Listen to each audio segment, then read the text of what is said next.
Si chez toi tout fonctionne, mais uniquement parce que tu penses à tout, cette vidéo est pour toi.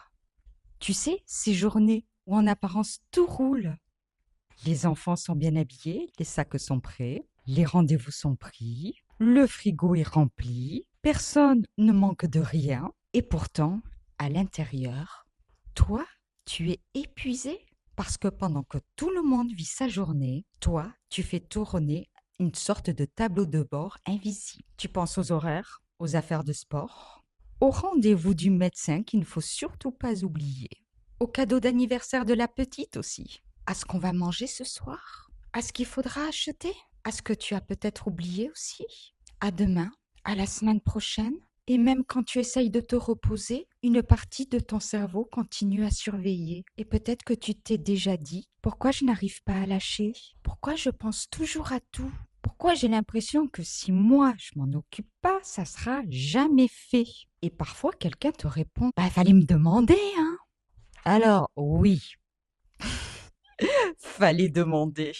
Sauf que justement, c'est là qu'est une grande partie du problème, mon gars. C'est là que j'aimerais te proposer une autre manière de regarder ce qui t'arrive. Peut-être que ton problème n'est pas que tu es mauvaise pour lâcher prise, peut-être que tu n'as pas besoin d'être mieux organisée, mais peut-être que tu es devenu, sans forcément le vouloir, le cerveau central de la famille. Celle vers qui les informations remontent systématiquement. Celle qui sait tout, celle qu'on appelle systématiquement, celle à qui on demande à chaque fois, celle qui anticipe, celle qui voit les problèmes arriver avant tout le monde. Et bien souvent, ça s'est installé progressivement, tout ça. Parce que tu étais efficace, fiable et bien organisé, évidemment. Parce qu'à certains moments, c'était plus simple de le faire par toi-même parce que tu es bien plus rapide. Alors tu as pris une chose, puis deux, puis trois, puis toutes les autres responsabilités. Et petit à petit, tout un fonctionnement s'est construit autour de toi. Tu es devenu le cœur du système central de la famille. Et à force, qu'est-ce que ça a découlé? Il y a deux réalités qui coexistent. La première, celle que les autres voient. Une femme qui gère, une mère sur qui on peut compter. Et puis, il y a cette réalité que toi, tu vis à l'intérieur. La fatigue, l'irritabilité, le besoin qu'on te fiche la paix 5 minutes. Ton cerveau qui ne s'arrête jamais. Et parfois, cette sensation étrange, je ne profite pas vraiment de ma propre vie. Cette petite voix qui te dit ça. Et c'est pour ça aussi qu'un conseil comme prends du temps pour toi peut parfois presque t'énerver. Parce que, d'accord, mais qui pense à tout pendant que tu prends du temps pour toi? Mais si tu reviens 2 heures plus tard et que tu récupères le même tableau de bord mental, tu t'es seulement reposé momentanément là. Alors on ne peut pas dire que tu as vraiment transformé le système avec ces 2 heures de pause. Malheureusement, c'est comme ça que certaines femmes finissent par culpabiliser le fait de s'accorder 2 heures de pause. Elles se disent, j'ai enfin 2 heures pour moi, mais je pense encore aux courses à faire. Mais ma chérie, ton cerveau, il ne dysfonctionne pas en fait. Je t'explique qu'est-ce qui se passe. Écoute, ton cerveau, il exerce ce même rôle toute la semaine. Alors, il ne peut pas couper comme ça. Il va continuer à surveiller, à fonctionner tout l'ensemble, même pendant tes 2 heures. Pendant longtemps, j'ai cru qu'il fallait mieux s'organiser, avoir le dernier agenda, l'organisateur affiché sur le frigo, l'agenda partagé, faire de merveilleuses listes, des to-do list génialissimes, connectées sur papier, multicolorées. Alors évidemment, une bonne organisation peut aider, mais bien sûr qu'il y a un piège là-dedans.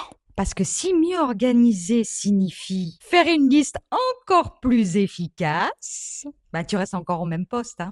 Tu es simplement devenu un cerveau central encore mieux organisé. Félicitations! Non, sérieusement, ce n'est pas du tout de ça dont je vais te parler. On ne sort pas réellement de la surcharge mentale uniquement en optimisant tout ce qu'une femme doit porter, mais en commençant à en sortir en changeant progressivement sa place dans le système. Il y a quelque chose de encore un petit peu plus délicat à savoir derrière tout ça. Parce que quand ça fait des années que tu es celle qui tient, celle qui sait, qui prévoit tout, qui sait tout, qui anticipe tout, Enfin, celle dont tout le monde a besoin. Arrêter de tout porter n'est pas toujours aussi simple. Ah, les gars, bon, désormais, je délègue tout. Pourquoi? Parce qu'une partie de ton identité est devenue celle qui s'est construite là-dedans. Je suis celle qui tient. Derrière le désir immense de poser tout ce poids, il y a une question beaucoup plus inconfortable. Si je ne suis plus indispensable, qui suis-je? Qui suis-je? Qui suis-je? Qui suis-je? Et ça, c'est une question dont on parle beaucoup moins.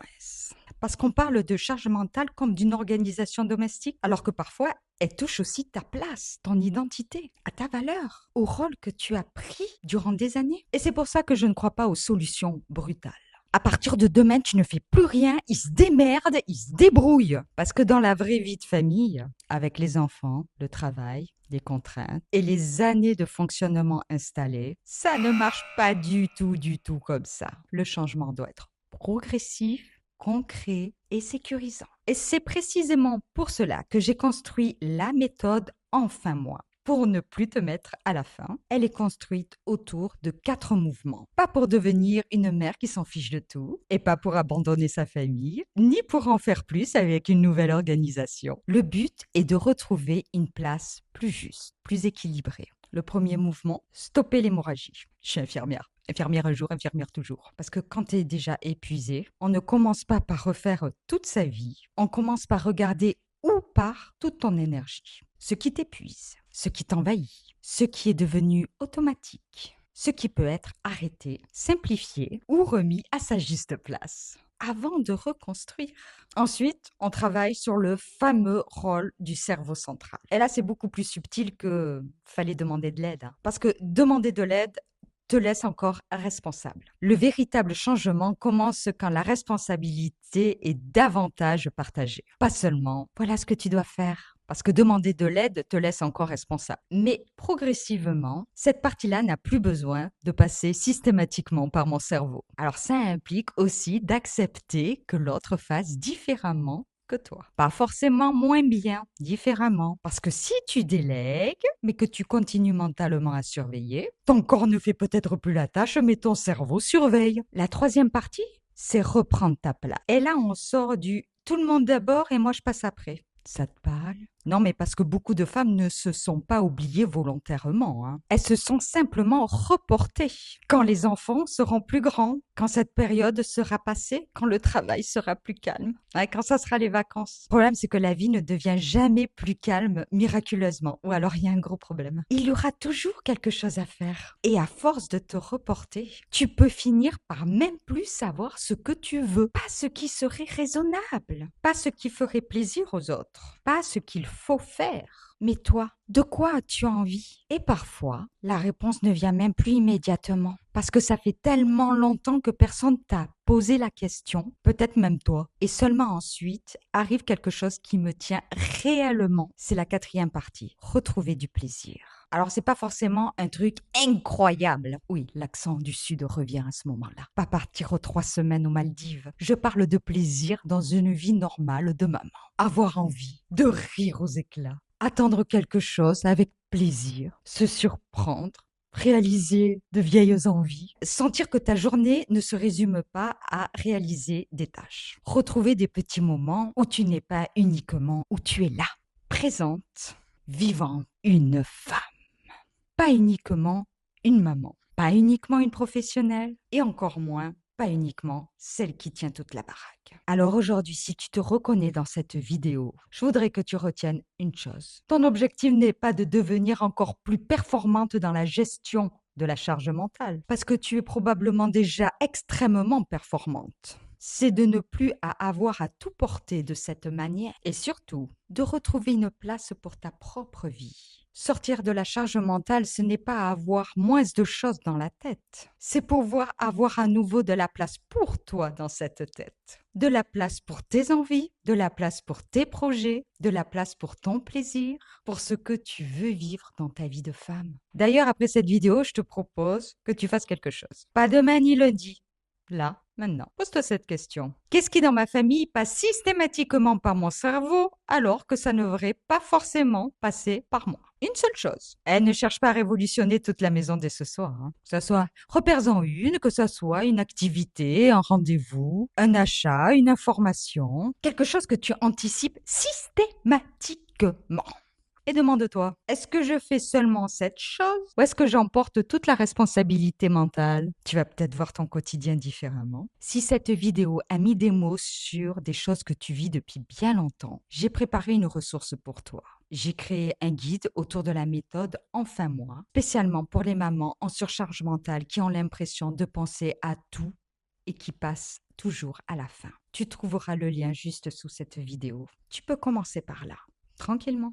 Le but n'est pas de tout bousculer d'un coup, mais le but est de commencer à comprendre progressivement où tu t'es perdu dans le fonctionnement actuel et comment reprendre progressivement ta place. Avant de partir, j'ai envie de te laisser avec cette phrase. Peut-être que tu as été pendant très longtemps celle qui tient, qui assure et qui pense à tout et que ça t'a permis de traverser beaucoup de choses. Mais tu n'es pas obligé de passer le reste de ta vie à prouver ta valeur en étant indispensable. Tu peux aimer profondément ta famille, être présente et fiable, être une merveilleuse maman, sans être le cerveau central de tout le monde.